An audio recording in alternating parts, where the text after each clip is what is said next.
Hi, I'm Brandi Jarrow, owner of B Dazzle Hair Studio and B Dazzle Hair Studio Investments LLC. I'm here to tell you today, if you have a vision, if you can see it with your mind and you can speak it with your mouth, and with faith of God, that it can be manifest. The best part of life, I believe, is that you can always reinvent yourself. So you are not the same person you were an hour ago, a minute ago, or even a second ago. And your past doesn't define who you are today in your future. And definitely with grace and faith, you can go behind whatever man can see, wherever you come from, like future generational curses, in the past, wherever you've grown up, whatever. You can choose to be whatever you want to be, in life. That's just that, and that's my theory of it. Take it from me, I'm 27, I've had 5 successful businesses thus far to this day. Still learning, still growing, and still evolving, here on earth. And I've always told everyone, you only get one life, so if you do it right, then that's all you need. Hey guys, welcome back to Couch Conversations with Shatara.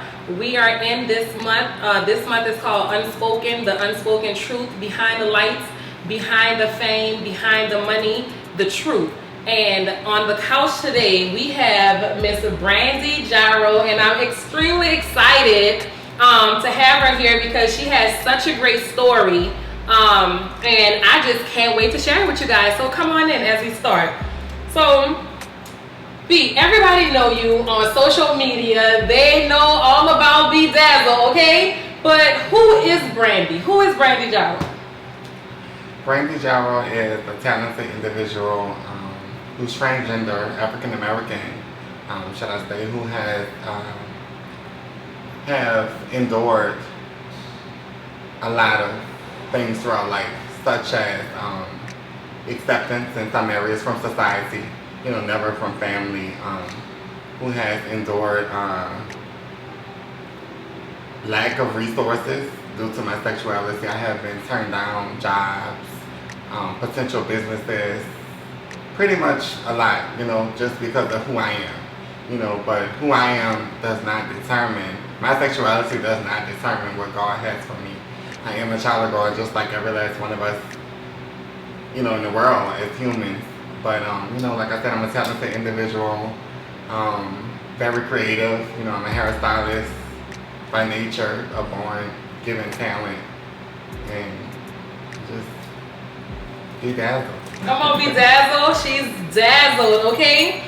Okay, so that's who Brandi Jarrow is, but like you said, Brandi wasn't always Brandi. She started as Brandon. Correct. Tell us about that. Well, I believe that it's, a lot of people believe that when you are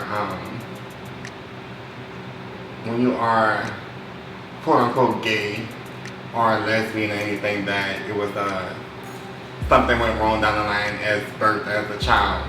But I've been like this my whole life since birth. So I believe that it's a genetic makeup. Many of us may not believe that, but I've been like this my whole life. And I always ask people, and can I ask you this question? When did you have the choice to be gay or straight? You didn't. Never, correct? Okay, so you've never had the choice to be, you were born and you knew that you were attracted to me and that you should be this way, correct? Correct. Okay, so same here with me. I've never had the desire to be with a woman. I've never been with a woman. I've never been raped or molested. Since I was like 2 or 3 years old, I had feminine ways. I used to like comb hair, play with baby dolls, just everything just like a girl, Mm-hmm. And growing up, when I was about 14 years old, I was, if I ever decide to transition over, to be a woman, that I want to be the best woman that I can be. Because you don't have to like me as long as you can respect me, Right. And I think that portraying the opposite sex, a lot of people aren't respected because of how they portray themselves. So, like I say, you don't have to like me as long as you respect me. So I just demand my respect from all parties, and that's carrying myself how I do today. I can walk in the room with any man, straight man, shake their hand, talk some, hold a conversation. It's not odd or awkward or anything, even if they are homophobic or whatever. At some point, around me, they always feel comfortable and accept me for who I am. Mm-hmm. And even if they dislike it or can't stand it, they've always respected me. And I'm fine with that. Mm-hmm. Well, that's really good that, because at the end of the day, people do believe that, and for you to be gay or for you to want to, transition or things of that sort, that something happened to you. And to know that nothing happened to you is amazing because, let's just get into the conversation. People don't like to talk about it. It's taboo.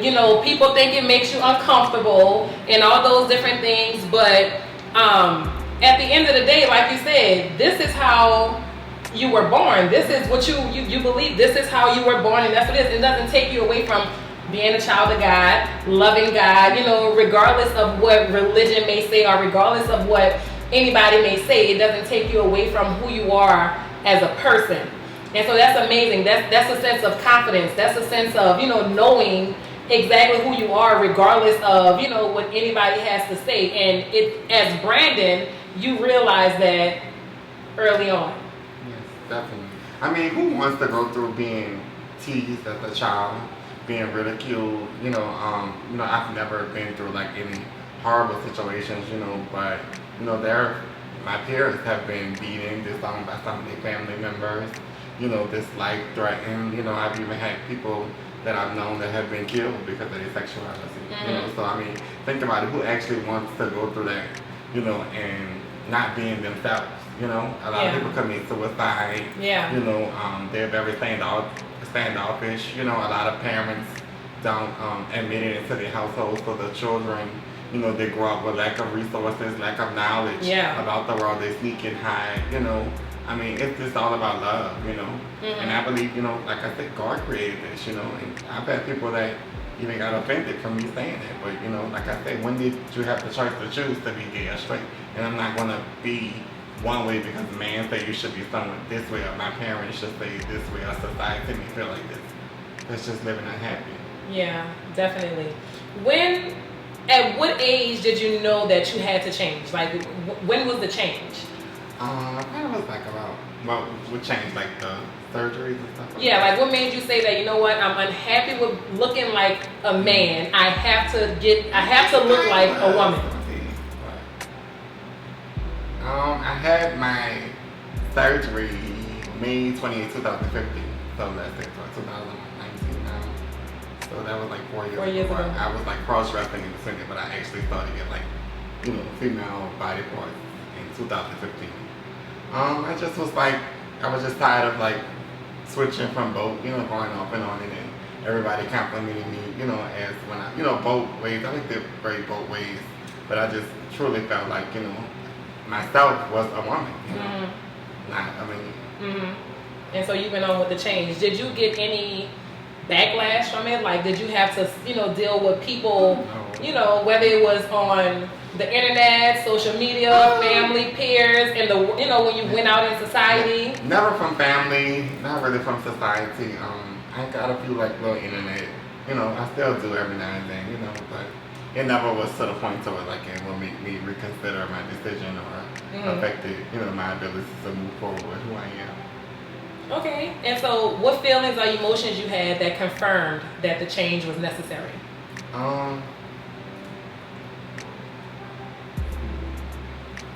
Just being me, just being who I am, just how I like to dress, just how I like to present myself, and just when I started changing, it was just like, this is why every day when I look in the mirror, I'm just like, okay, this is who I am, and I want to make it better, How was growing up? Because somebody DM'd me and was like, oh my God, I love Brandi. I remember when she was like 5 or 7 years old, and I would be by her mom's house, and she would part our hair and grease our scalp and comb our hair, and I just love her, and I was like, the overwhelming response that I got in my DMs about you was amazing. And so being that she said that about you, with growing up, you was combing hair, you was greasing their scalps, and she was with your mom, so your mom allowed you to do that because you was, technically you was a boy, so how was growing up for you?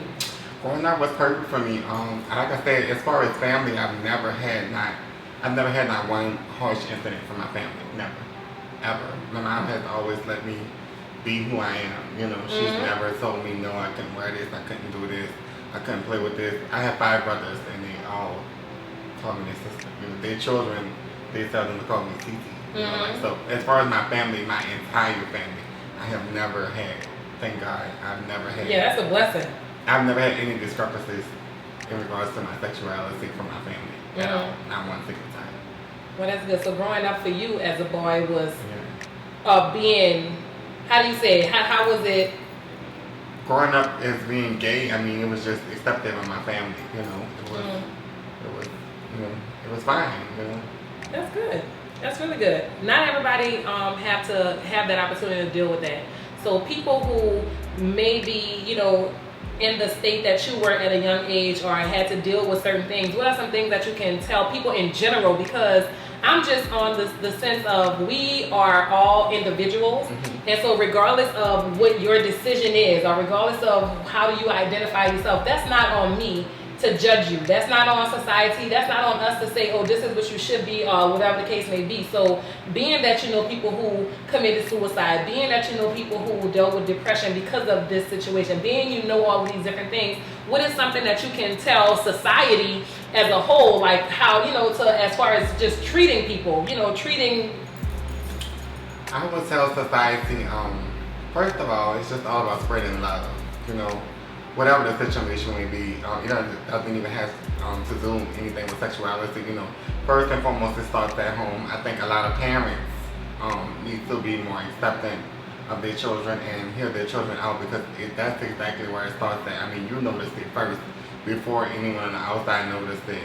So if you don't accept it at home, it forces them to go out into the world, which is very cruel. You know, and the world truly doesn't love you. You know.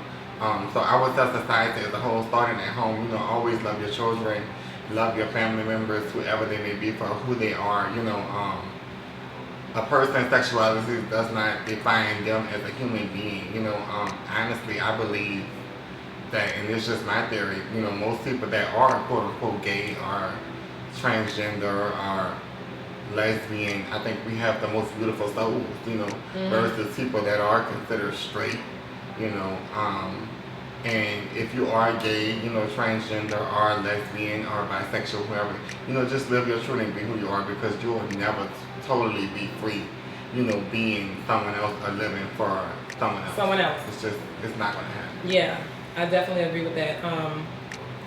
When did you realize doing hair was your purpose? When I was I started doing hair when I was about 7. I started doing hair professionally. When I was about like 14, I started making money. I was doing my friend's hair, like braids and stuff. I used to make a ton of money. I was like 14 years old. I started working in a salon. I was 16. I actually got my first salon at 21. And it's just, being a nurse was my dream. Okay. But doing hair was my God-given talent. It was a passion for it. Like I said, it provided, you know, a financial stability, you know, for me and my family at a very young age. So it just was all around me, you know. And I actually did go to school to be a nurse, but I was making just as much as a doctor, so I was like, I'm not doing it, you know. Yeah. But I just started doing hair, and hair has took me thus far around the world. It was giving me many opportunities, you know, to work, you know, with a lot of people. That's good. You built a strong clientele, and you also had this star-studded salon. You know, you started this, and so tell us a little bit about that. How was it to, you know, build the salon? You know, to build your clientele, to get everything going for you in the being a transgender, being going, you know what I mean, going through all those different things. You know, how are you able to get people to? Well, first and foremost, like I said, just being who you are. You know, people. They have to respect it, you know. Yeah. That's just being confident in who you are and knowing what you want to be, you know, and living in your truth. You know, a lot of people accept that. You know, a lot of people don't accept people who are confused or who just don't know what they want to do. But I build my clientele with always being consistent, being dedicated, and being loyal to all of my clients who supported me. Building a salon, of course, it was not easy. You know, I'm one person. All of my businesses, I have never had any bank money. It's all been hard-earned money from standing behind the chair long days and nights. The salon, I mean, like I said, you just have a vision. I had a vision, and I just wanted to open up a salon. And by me having such a large clientele, it was required that I have my own salon. And by me being a very good stylist, I don't really agree with certain salons. Not, well, they don't really agree with me. Let me take that back. I can pretty much work anywhere, but certain salons, they don't like competition, or they don't just like people who I may rent a booth and I may open and close the salon. You could be the salon, so to keep confusion down, I've always maintained and had my own. I've worked where it was no confrontation, with me working there. Okay. And I've only worked in 2 salons since I've had my own. Gotcha. And so, being that you started a salon and you've worked in many salons, but here at this moment, you're not currently in a salon. No, I'm not. At this moment, I'm actually currently renting a booth from another salon. My big salon that I had, I decided to close it down because after I bought my home, I was paying $4,300 lease, and that was like $60,000 a year. And a lot of my staff were struggling stylists, so I could not get the booth rent that I needed to be sufficient for my salon. So it just wasn't feasible for me to pay $60,000 a year. So the plan was for me to open up another salon with a smaller lease with more staff, so I can actually buy my building or build me a salon from the ground up. So in transition of closing down the big salon into a slightly smaller salon with a cheaper expense, the owner that actually owned the actual building, it was just conflict with me and her. I just believe that she didn't care for me for whatever reason, and she tried to say that I didn't pay 1 month or something like that. I actually paid her mom. I paid her mom the lease because I had been working for them like 8 years prior to me opening up the big salon I had. So she actually went and filed the eviction and said that I didn't pay because I had paid cash. Like I said, I had been on them. And when I received the eviction, I actually went and recorded her mother, and was asking her, that she received the payment, and I was video recording, and she didn't know. So when we went to court, she told the courts that I didn't pay. I actually had proof that I did pay. And I was like, now you can file a real eviction because I will no longer give you my money, and when you try to play those type of games with me. So it was a malicious vendetta that she had against me, and the intent was for her to get me that way and throw me out the salon, and I guess tell the whole city that I didn't pay. It would have been my word against hers, but of course I was much smarter than her. So that didn't work out, and I just decided, of course, at that moment I didn't have the time to actually find another building, to find a salon. And then sitting back thinking, a lot of times in life we plot and we don't plan, So this time around I'm planning, So it's not. I wasn't eager to rush and get another building. I tell people all the time, a salon don't make me. I am the salon. Come on. Without me, there is no salon. Yeah, I like that. Salon don't make me. I am the salon. In that process of that though, did you have to go through? Because I heard you say like she tried to, spread lies about you, through the city or different things like that. In that process, did you go through, was that a dark place for you, or did you feel embarrassed, was it, because building that, you had to put I saw the salon, so you put a lot of money into it, and to lose it. Well, it wasn't embarrassing. It wasn't embarrassing, and I didn't lose it. I chose to walk away from it. I wasn't from the big salon. I wasn't evicted, and I made a financial decision to walk away from it and to get something more feasible for the salon as a whole. It wasn't that I physically couldn't afford it. It was that it didn't make sense. I'm leasing a building that'll never be mine, paying $42.78.18 a month for 12 months in a 5-year lease.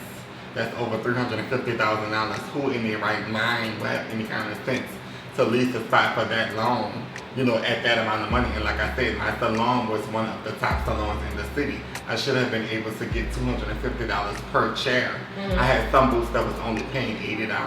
Gotcha. So it just didn't make sense. So in even moving forward to revamping and downsizing, to get to the ultimate goal, which is to actually own my salon or build it from the ground up. It just was bumps along the road with the potential owner. So, it was, like I said, it wasn't embarrassing, I'm actually motivated by it. I don't even care about how much money I lost about it. Of course, I put blood, sweat, and tears, of course I cried, but I'm very ambitious, and like I said, it doesn't stop here, and you always have room to reinvent yourself, and I don't care about any rumors that were spread it about losing the salon. I mean, I have proof. I have paperwork that, eviction was filed. I have a paperwork that it was denied. After the denial, I have a 5-day pay to vacate. I have a proof of months down the line when the previous owner DM'd me and I chose not to entertain her. The next day she filed a small claims lawsuit against me. So I mean, that it was malicious intent. And to back it all the way up, before I opened up the big salon, I had to close down because I was leasing from that same owner, and her and one of my stylists had a fight. Gotcha. So what happened was, I actually, when I walked away from my very first salon because of this same owner, and then I rented out a booth and then I reopened, I had no business going back releasing, but I had a barber that had actually gave me my first opportunity to work in his salon at 16 years old.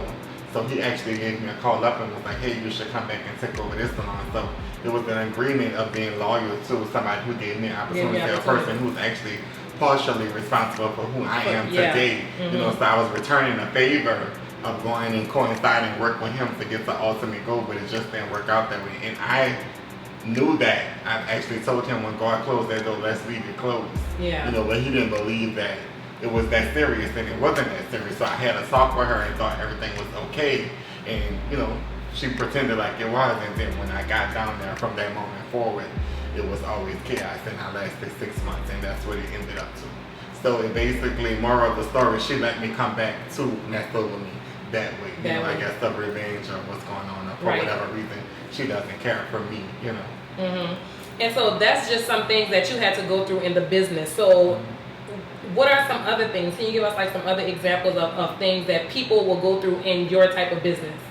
You will go through letdowns, you will go through failures, you will go through broke days. It's some days that you can make 100,000, not days, but some seasons, you can make 100,000. Some seasons you may make, 20,000. I mean, it's just according to who you are. I have been through it all. I've had to pretty much hold my whole salon down for a year, paying like $7,000 a month just in bills, no profit, and including with my home and my other assets, so I've had to do it all. I've had to struggle. I've had to, literally hold down the business until the very end.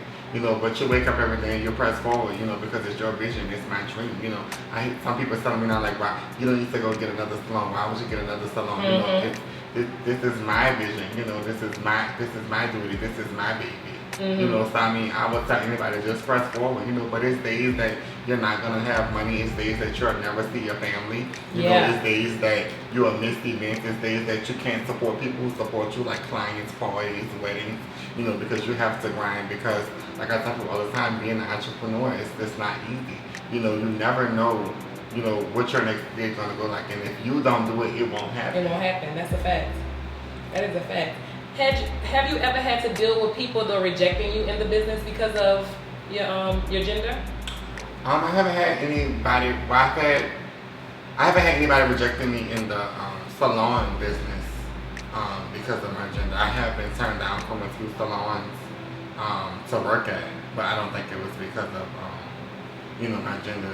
I think it was maybe because of talent. But I have been turned down a bar.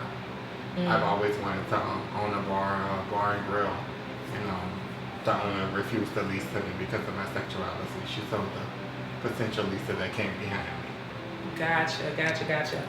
So I ask people this often because I know we all go through, different things and different seasons in our lives, and with everything with your story and everything that you have going on.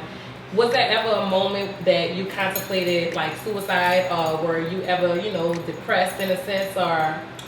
I have contemplated suicide one time, but it was definitely before anything business related. Just life in general, not that I was depressed, not that, like I say, anything business related as far as hair, beauty salon, or any bills or anything. It was just life, just in general, just being an adult, just everything that we go through, just, family issues, just waking up every day, just bills, just expenses, just the cost of living, and I was just riding down the bridge one day and I was like, I should pull this car and just jump off the bridge.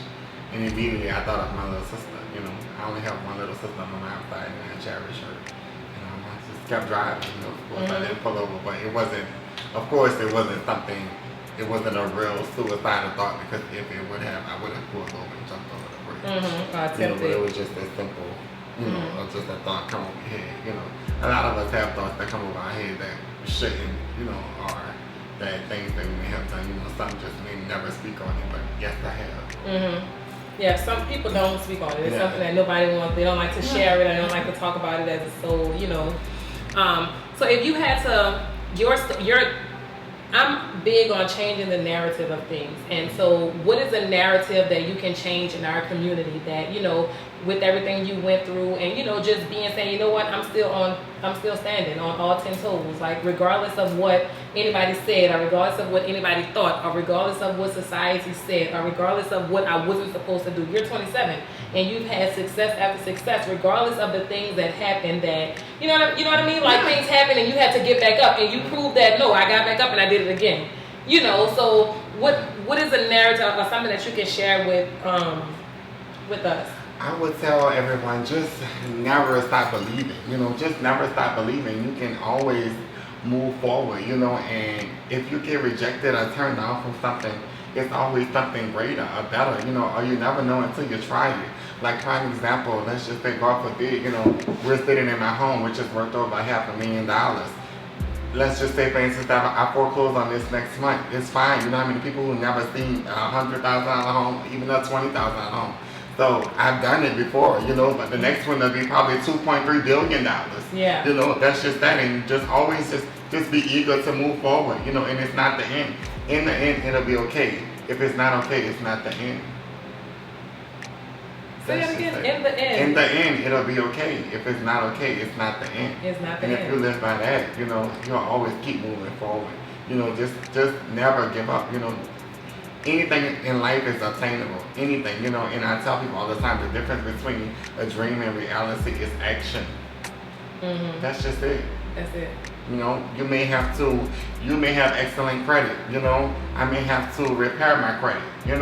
You may be able to go to the dealership and sign, your car loan with nothing down. I may have to put $10,000 down. And also, I live by, tell me what I need to get what I want. I don't take no for an answer. Yeah. So if I'm coming and trying to get something or trying to do something, I may not be qualified at the time. I had a BMW X6 that I drove it 6 times over the course of 3 years before I bought one.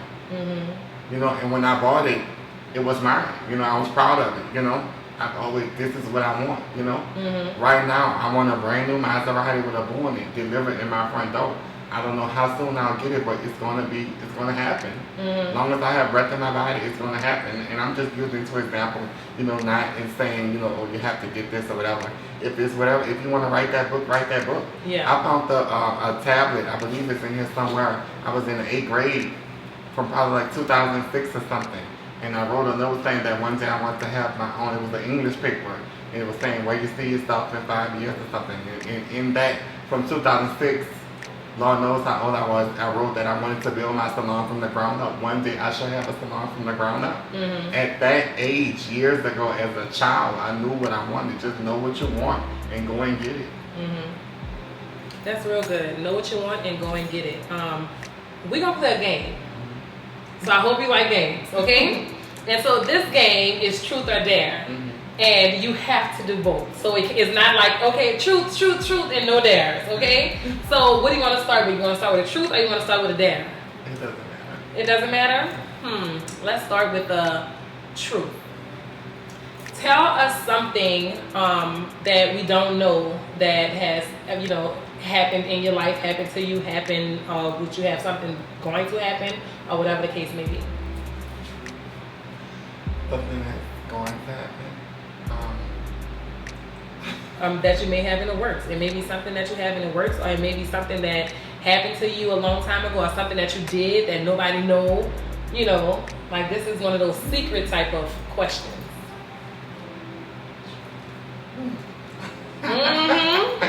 I'm trying to see. Just ask the question, whatever it is. I don't, cause it may be stuff that people know already. So does you have anything specific? No. Okay. Well, I'll make it specific. Yeah. What do you have going on? What do you have coming up that you're about to do? Say something that you're about to do, whether it's open a salon, write a book, or, you know, whatever the case is, because we know you got this, you know, this building and stuff going on. I did think about writing a book.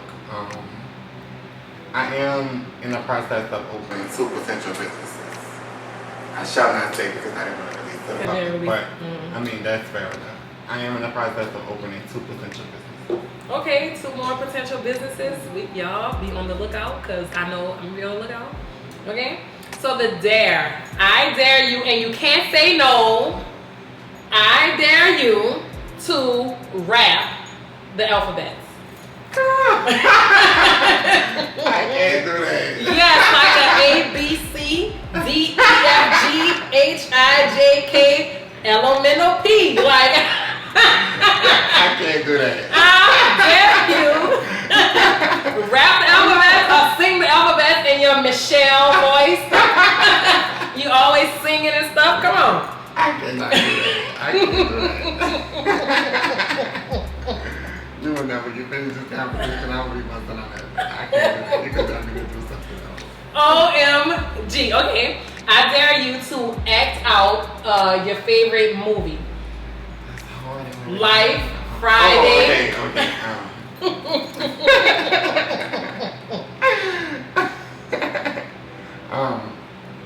It's not my favorite movie, but I love this part. You know, remember Set It Off when the girl was scared to rob the bank. You know, and she didn't rob the bank, and then we was doing the money and she needed for her kid. I used to love that part. She used to be like, "I need that money." Remember that part? And then what? Who was it? Queen Latifah. She wound up saying, "Oh, was it Frankie?" Vivica. The one that was who had the baby, she was scared to do it. She was scared to do it. And then Vivica was like, "You're not getting this money." Yeah, like, no, we worked for this. And Jada had to tell her, "No, she needs the money." So you was like, "I need." No, she said, "I need that money, Frankie." Okay, that's a good one. Okay, let's see. Truth. Tell us your most embarrassing moment.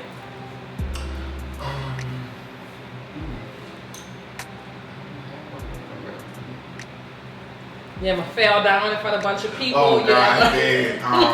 We were at, what they call this club? Oh, at a club? Yeah, girl. It was, what club was it? It was the old MB. It's Spades now, but what was it before that? I wouldn't know. Well, anyway, it's currently Spades. Formerly it was before that it was MB, but it was another name at this time. Somebody like had wasted a drink, girl, and I had like waited like I had ordered a chicken plate, and I waited like 20 minutes for that chicken plate, girl. And coming up from like the way they had it was like the top part where you get the food and you get the drink to the bar, and you walk down the stairs and set the thing, girl. And I walked down the stairs, girl, and slipped down the stairs on the floor, and the whole chicken plate just flew up in the club, girl. And as I went down, I knocked like 2 other girls down with me, girl. We had to catch up. Oh wait, I know they was mad at you. Girl, they was so mad with me. Did you leave the club? No, I did not. I went in the bathroom, fixed myself up, and was back out on the floor. Wow. I would have left. One girl wig. Her wig came off? Yeah. Did you help her put the wig back on? I was on the ground. OMG. Okay, let's see. One more dare. You ready for this dare? Oh my gosh. Ready? So, since you're going to sing the alphabet, I want you to sing a chorus of your favorite song. I know you listen to gospel music a lot. I would have to have the music. I can't do it. Hold up, don't make me play some music for you now. If you play music, I'll sing it. But okay. I hate my voice. And I always wanted to sing. You always want to be a singer? Yeah, not really be a singer, but just knew how to sing. Mm-hmm. Like I just want to give like one standing ovation. I think everybody probably always want to sing, because I say that all the time, like, Lord, why you ain't give me a voice? If you would give me a voice, I'd be like, just give it to me. I still ask them, like, just give it to me one time, you know. One time, so you can go in on it and rip the stage, huh? Yeah, rip the stage up, get a standing ovation, I'm done. Awesome. So, you know, through this unspoken, interview with, different things that, you went through and, just to help, other people out. Is there anything that you would like to say that you didn't get a chance to say, or maybe I didn't get a chance to ask that you would like to, you would like people to know, or you would like to clear up, before we go, is there any last words you want to say? Only thing I can tell people, just be who you are, live your life. Don't get caught up in the social media. A lot of this stuff is paid advertisement. I haven't paid for any advertisement for my following, for my business, for my promotion, whatever. I want my money longevity. I don't want it for a specific time. Any of my products, I want people to actually buy them for the rest of their lives. Anything that I've sown the seed into, I want it to flourish forever.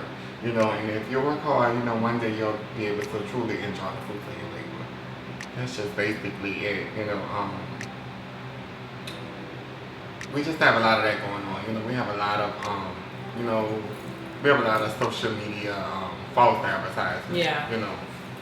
A lot of people just think they can wake up and just be multi-millionaires, whatever. And some people may have that ability, through social media, because, some people are lucky, My blessings are different, I truly have to work hard, God doesn't, He gives me all the tools, but He makes me put in work for it, or He's gonna only give me so much and I have to do the rest, He'll never give me, 100%. everything, 100% everything. And I'm fine with that, because I appreciate it more, like I appreciate like my struggle. I appreciate doing it on my own. I appreciate, just truly being who I am and just happy with the little comfortable things. No, I am not rich.